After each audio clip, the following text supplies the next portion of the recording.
σημασία το ρέμα από τη Γιαννούλα αυτή την καθόντισσα, αλλά και ο υδραγωγός που κατασκεύασε προκειμένου να υδροδοτείται η Αθήνα από τα νερά που κατέβαιναν εδώ από την Πάρνηθα.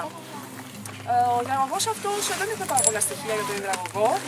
Επιθυμολογείται ότι είναι μια κατασκευή των ενετικών χρόνων, δηλαδή μιλάμε για το μετά το 1204, 13ο με 15ο αιώνα δηλαδή. Ωστόσο, σε κάποια σημεία έχουμε εντοπίσει λαξευμένα στο βράχο στοές, που πιθανόν δηλαδή να είχε κατασκευαστεί ή να είχε μια αρχαιότερη φάση ο υδραγωγός αυτός.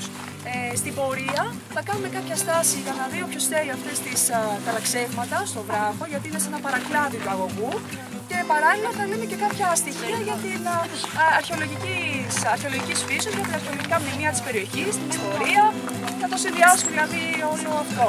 Ένα δεύτερο ρέμα στην περιοχή είναι το ρέμα της Θοδώρας, πάλι άλλη μία αρχόντισσα εδώ του τόπου. Το ρέμα αυτό είναι κάτω από το φρούριο της Φυλής, δεν ξέρω αν το έχετε επισκεφτεί ή αν το γνωρίζετε. Από εκεί πάλι υπήρχε ένα υδραγωγείο των χρόνων όμως του Αυτοκράτορα Αδριανού, του 2ου αιώνα μετά Χριστό, και από εκεί υδροδοτούσαν την περιοχή της Ελευσίνας.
Επειδή βρέθηκε ένας πολύ μεγάλος αριθμός από λιχνάρια, γύρω στα 2.000 κομμάτια, το ονομάζουν και λιχνοσπηλιά.